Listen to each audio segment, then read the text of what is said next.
She goes out, gives him the drink, and she can tell he's furious. And she basically is like, "What is your problem? Like, you need to chill out." And he was like, "How much of you has he seen that he can call you beautiful? Like, how much he keeps calling you beautiful, so how much of you has he seen?" And she goes, "He hasn't seen anything, you know?" And she's like, "Nothing's going on with him. You need to calm down." He's still mad. She left. Steven came. Steven was like, "What is going on?" Like, he looks so pissed. And she tells him what happened. And he says, "Well, maybe once he just realized it's harmless flirting." Damien wants her. So I don't really know if we can say harmless because the man does want her. But he should see that you're not interested in it. You should be fine. It should be all right. She's like, "You know what? I don't know, whatever." So then she went and did her service, and it wasn't too many people, so she sat down next to him, and his dick was hard. Like, he was incredibly hard. And so he took her hand, put it on it, and what did he say to her? It was something like, "Does it seem like I'm okay?" Like, he was just too pissed off that he felt was flirting with this guy. And she gets up and she leaves him there, and she goes back in the galley, and Damien's in there. And so then Damien was like, "Well, Steven told me you were serious about someone." And she didn't want to make it sound as serious because, remember, they're not supposed to be in a relationship, right? They're not boyfriend and girlfriend. And she knows clearly he can hear. So she said, "Well, I wouldn't say serious. And I'm just like, oh gosh, why did she say that? Because he's going to lose it. So she leaves, goes to the bathroom, with the restroom, and someone comes up behind her. Sure enough, it's James. He comes in the restroom with her, yanks up her skirt. He says, "It's not serious. It's not serious." And then, of course, he fucks her hard. And he's like, "You let him know it is absolutely serious." And I was like, oh my gosh, like, he is insane. But I understood what she was doing, right? Because you set these boundaries, she wasn't trying to make it appear as if she didn't understand what was really going on between the two of you. But for him, it's like he feels all these things, and he's not okay with her. He felt like diminishing what they have. But it's like, bro, you got to be honest about stuff. And it can't remain, "Well, we can't be boyfriend and girlfriend, or we can't be in a relationship," and you doing all this extra stuff. Like, you going to have to be real about it. And I don't really feel that you doing it because someone else likes me is good enough. Like, I think that's fucking trash, because you should already know if you want her or not.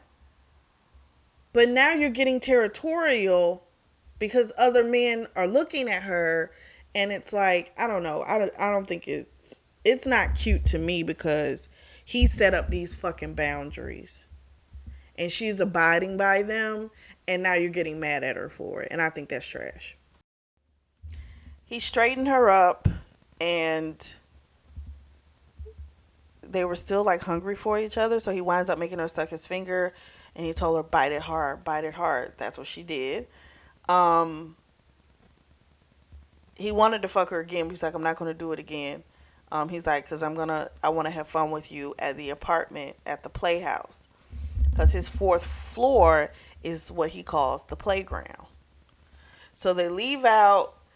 She goes into the galley. Steven lets her know everybody heard her.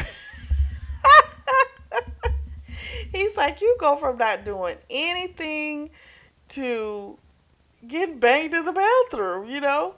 And he told her, he's like, "You're good though. The plane's empty. You're fine. There's no one really here." The Murphy guy comes out, and what's his face? James comes up into the galley, and Murphy's funny. He even made James laugh because he's funny. Then the Damien guy came in there, and James is introducing himself. He's like, "I'm James Cavendish, her boyfriend." And he even made a comment saying that, something like, she tells me I've ruined her for other men. Now, that was something she had said to him. And for him to say it to the guy, it pissed her off. I understood why. First of all, you are showing mad insecure issues you have with doing that. And she got pissed off. And when Damien left and Steven left, she told him, "Don't you ever do that again. Don't you ever embarrass me like that." She's like, "I told you that in private, not for you to say anything to anybody else, you know?"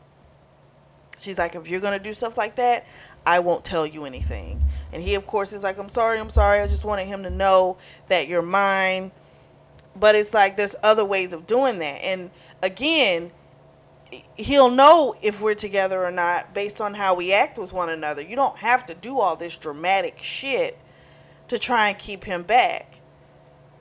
And the truth is, let's be very clear. This man wants to take her out on a date. You won't date her. You just want to fuck, right? So, actually, he's the more appealing one. Both of you all are whores, you know. But he's probably more appealing because he would actually take her out on a date when you're denying her that. You're going to a fucking charity event and you're not taking her. So it's like you're trying to stake your claim in someone, but still without giving the commitment, without giving her everything. And that's what irks me with him. It's only been a goddamn week. It ain't been that long. It's like, would you chill, calm the fuck down? They did do a quick question for question. He had made a comment about how he wanted to clamp her nipples and how he wanted to pierce them. And come to find out, he's pierced like 3 of his ex-lovers. And then he wanted to know if she'd ever gone out with Damien. She said no. And he said, "Has he ever asked you out?" She says, "Yes, but it seems like it takes a specific type of dude to get my attention." And that, of course, made his little ass happy. So she asked Steven what was the dirt that he had on Melissa, because Melissa had made a statement, not Melissa, I'm sorry, Steven had made a statement of, that he had dirt on Melissa, so she didn't have to worry about her trying to do too much. Well, apparently he walked in on her giving head to one of the pilots, and the other guy was just there looking awkward while it was happening. And this was, of course, the previous pilots, not Damien and Murphy. And so, apparently, that bitch, Melissa, had said that she was going to write up Bianca for taking gifts from passengers and for fucking on the plane. Well, she just got fucked on the plane, but this was before she had made this comment. And so Steven had to check her and let her know, you do that, then I'm going to also let them know that what you were doing. And she said it in front of the other 2 crew members, Miss Brenda, and I forget the other person's name. She said it in front of them because these were the people that she was telling all these lies about Bianca to. And they, of course, are going to believe Steven because Steven stays above board when it comes to that job. And so that made her shut up. But, I mean, I expect it out of her. She feels like she deserves men with money. So I expect that behavior. They get off the plane, and James wants her to ride with him to the penthouse. But she's like, "No, I've got to ride in the crew shuttle. That's policy."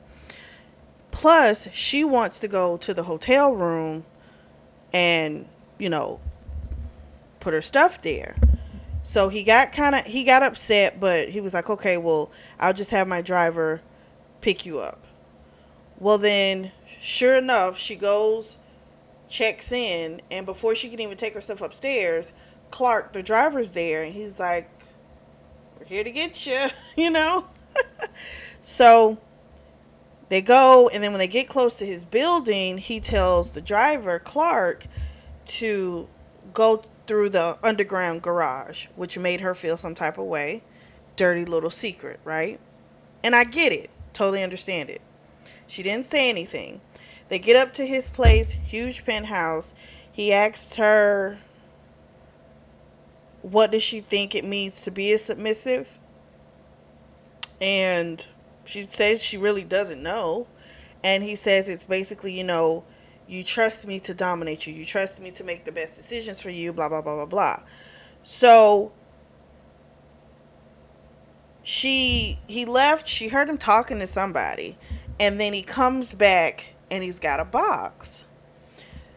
So he gives her this diamond choker thing, this collar. And he starts explaining to her it's like the, what is it, slave necklace? Which she does not like that terminology. Me either. Um, she tells him off rip, listen, I don't mind you commanding me in the bedroom, but if you think that's going to go to any other aspect of my life, we can stop this right now because that's not going to work. And he says, no, no, no, no, no, that's not what I'm trying to do. He's like, I'm trying to have a relationship with you. He tells her, I'll make concessions for you. I just want to know what you can deal with. So again, this is confusing when you tell a person you don't want a relationship. Okay, now you're saying you do want a relationship. And it seems a little different. Okay, kudos for you for changing it and saying, actually, no, this is what I want. I'm cool with that. But I think, again, that terminology with that necklace just didn't quite sit well too much for her. But anyway, he told her to take off her clothes. She did it. He put the necklace around her neck. So there's a hooking thing to it. And it can stay open, right? But when it's closed, that means someone else has the key to it. You belong to someone else. Again, I don't find this appealing, but some people do, right? So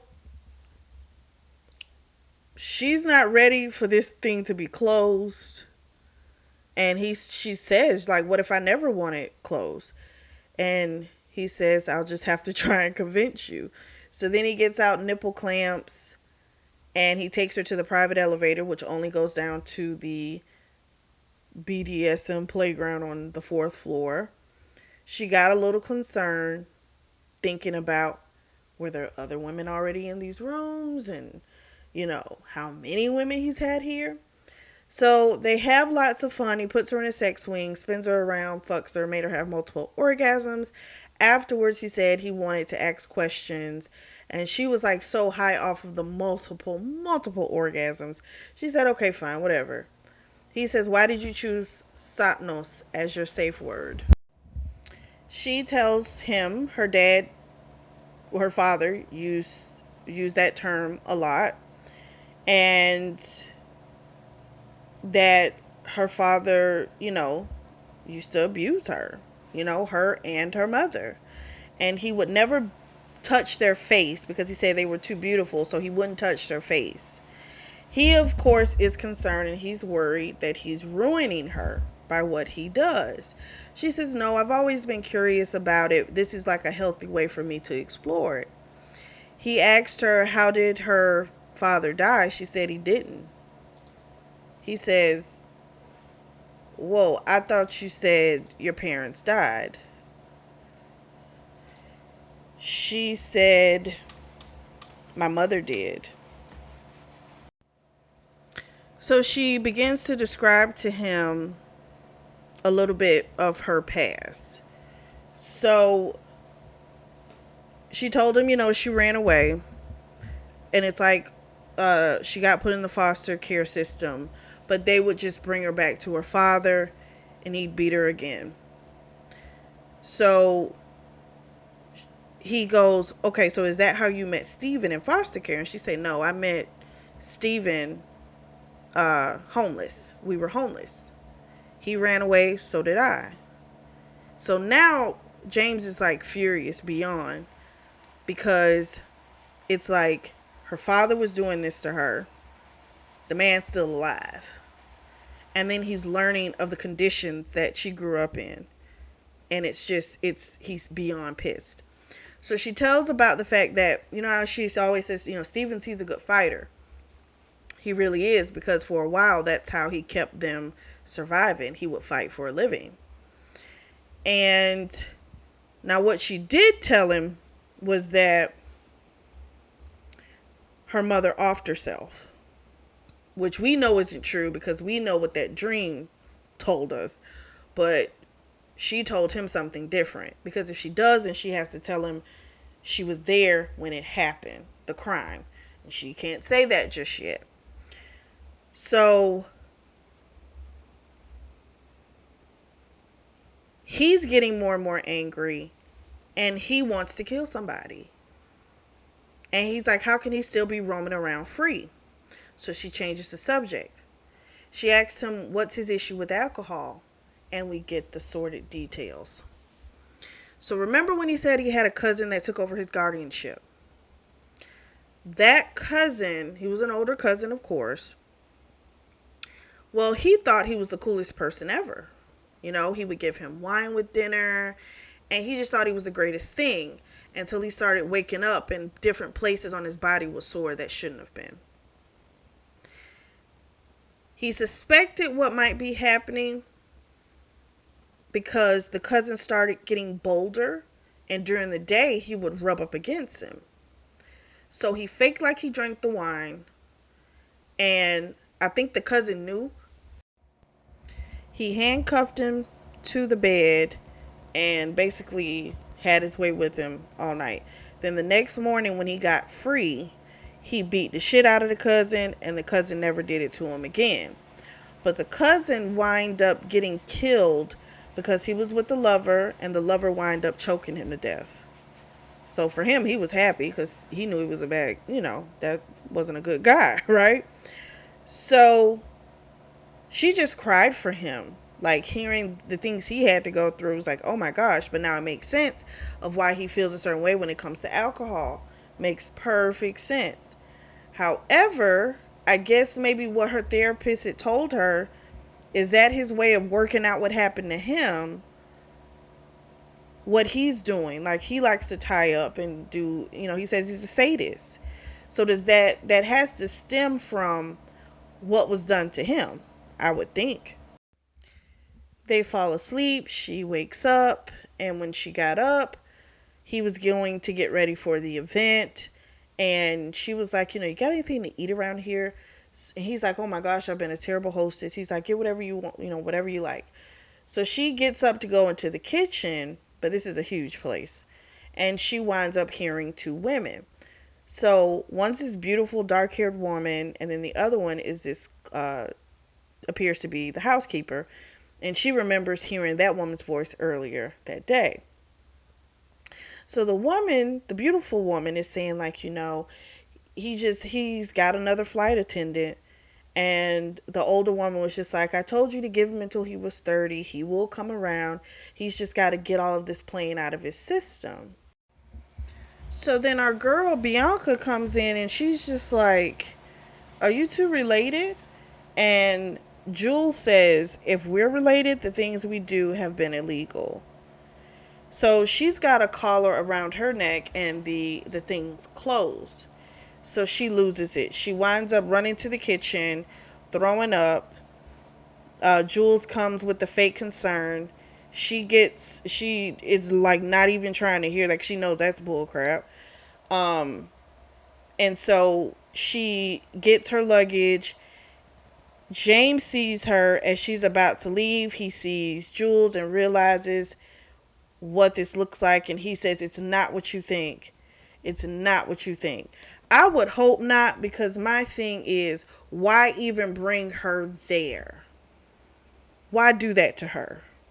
But anyway, she bolts out. Clark, the driver, is like, hey, I can take you wherever you need to go. Or just call Mr. Cavendish, he'll make everything okay. She ran into traffic, eventually almost got herself hit. She got to a cab, went to the hotel, Steven happened to already be there because he had came back because he had gotten something on his shirt, and he saw her, and she just started crying, and he knew something was wrong, and he starts crying because I think he's empathetic. He feels what other people feel. And so he just told her, he said, we're going to get through this. Whatever it is, we are going to get through this. So eventually there's a banging at the door. It's James. He did it for like a solid 5 minutes. And that's when she reverted back to childhood. She ran in a corner and waited for him to beat down the door because that's what her father used to do. Oh, I felt so bad for her. So Steven gets up and he jumps up and he's like, what did you do to her? Do you see what you've done to her? Like, she's in the corner. Like, what did you do? And he's like, I just need to explain to her what happened. That's all. I just need to explain. Please just let me explain. And Steven was ready to fight. And he wound up, like, I think, kicking him in the, punching him in the stomach. James never tried to fight him back. He kept apologizing. He kept saying, "It's not what you think. She is only she's a friend. Her brother and me are friends. I've known her since high school. Like, our families go way back. It's nothing like that, you know." And he just kept trying to make excuses of what happened. And so she tells him, because he kept begging to talk. She said, "I will." She got herself together finally. She said, "I will talk to you on Monday at 5 o'clock." That's it. He was like, "That's too far away." She's like, "Monday at 5 o'clock." So Steven was looking crazy because he was on the verge of losing control, and then that upset her because she hated that something that she was a part of brought this on to Steven. And they eventually cried themselves to sleep, but they got themselves up together to go to work.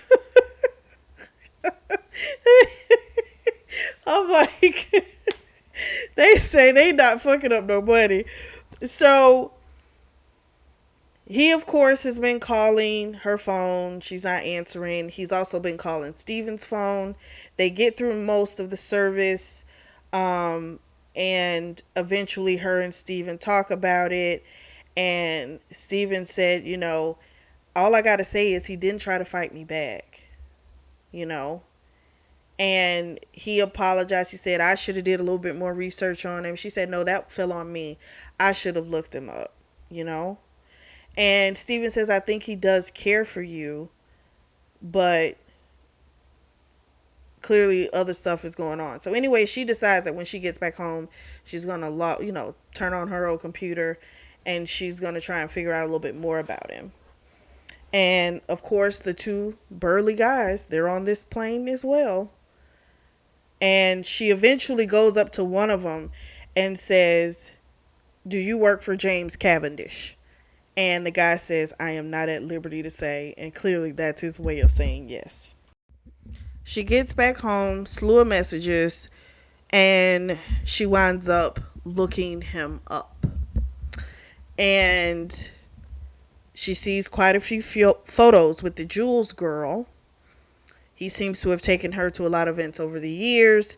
He appears to have dated a lot of women, a lot of celebrities, just different stuff. And so then she sees one where it looks like they're like in casual clothing, him and Jules. And that just sent her off because it was like, oh no. So she sent a snapshot of that, basically let him know, like, clearly you're lying to me because there's history with this girl. So then she winds up calling Steven, going over to his place. They eat ice cream, watch TV.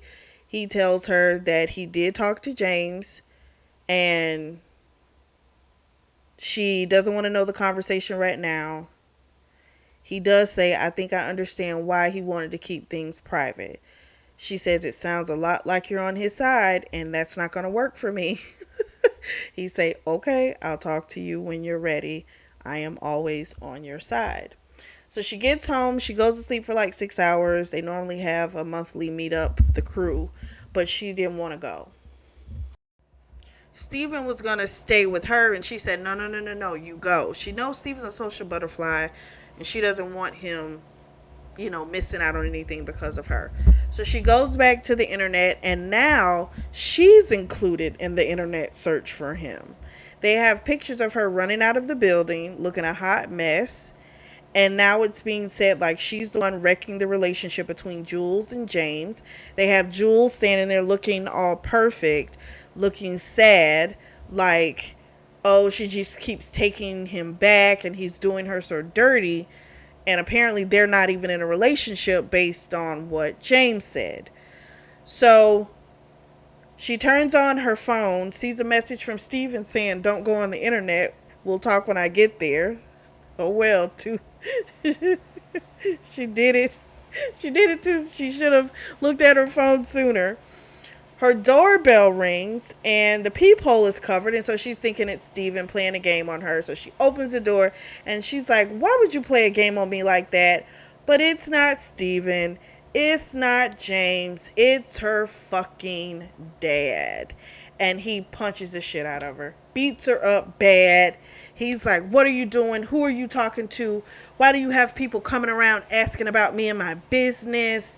And do you think you're going to be safe just because you got some rich boyfriend? You think he's going to save you from me? He's like, I'll still kill you. Like, he just, oh my gosh, beat the shit out of the girl and took one last hit to the head, and everything went black.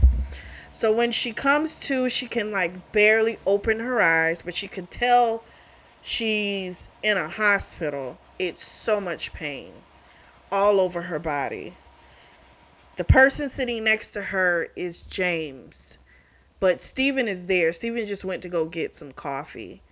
And so what happened was James got there as the ambulance was there taking her out.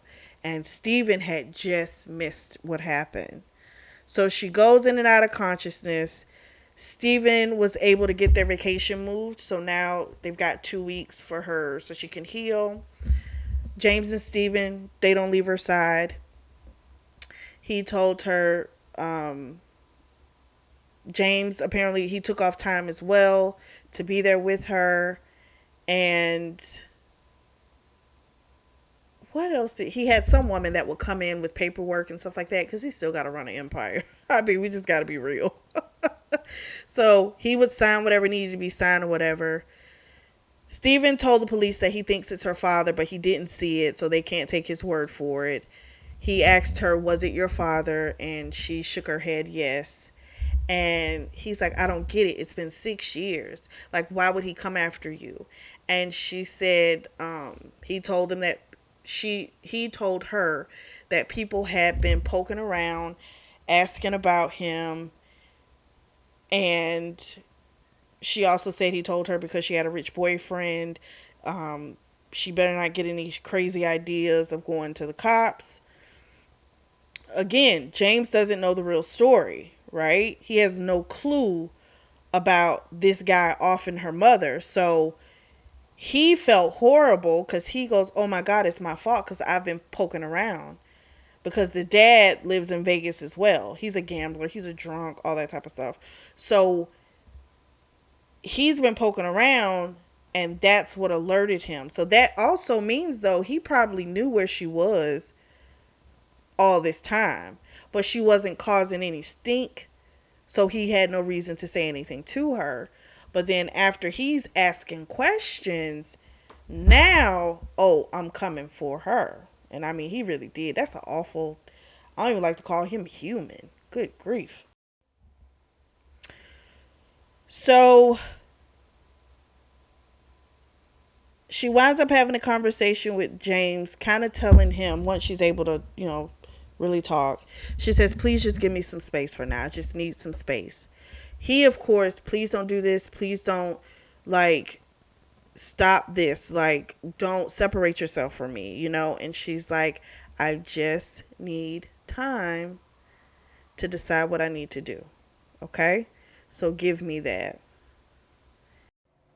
He eventually leaves, and she talks with Steven, And she tells Steven, it's just, I understand he's trying to be helpful. I just need time away from him for right now. She's like, but what I am sure of is that I am going to the police and I am going to tell them everything. And that is how it ends. So the next book in the series is called Mile High. So we'll see how that one goes. What did you all think? I really liked it. The part that really got to me was honestly the fact that she didn't just give in to him when he started like pouting like a fucking kid. Like I absolutely loved how she just kind of went like kind of deadpan, and this will be a great movie, I think, because I would like to hear her slip into the accent when she gets upset. I would like to see that. I would like to see him spazzing out because he can't figure out why the same effect that she's having on him, he's not having on her. The truth is, she is having that same effect. She just knows how to handle things a little bit better than him. But that part I liked. I love Steven. Steven seems like the best person ever. He's the greatest. I hope he doesn't do anything to disappoint me because that might actually bother me. I don't like the Melissa girl. She's just a gold digger. We don't care about her. Um, James, it depends on the moment. Sometimes I like him, sometimes I don't. I didn't like how it was like, let's use the underground garage. Like this keeping secret thing. When you already have it in your mind that you want a relationship with her, why are we keeping it secret? But then I kind of do see, based on the tabloids, he gets a lot of press. So that, in that case, I do understand it, you know? But that's something that he could have said to her. I get a lot of press and I don't want you being attacked. Like, you can explain it. You understand what I'm saying? Like, that's something he could have explained. But other than that, I love it. Great read. I'm so ready to, continue this journey with this series and find out all the dirty little secrets. Let me know what you guys think. Drop down in the comment section and let me know. Thank you, Derica Seals, 1882. This was one of her suggestions. Great so far. I love it. If you are in the market for a beautiful notebook or journal, I do have those available, and the links are going to be available down below in the description section. Make sure you like and subscribe and share. And as always, I truly do thank you all for your support, and thank you for tuning in to the Always Reading Book Club.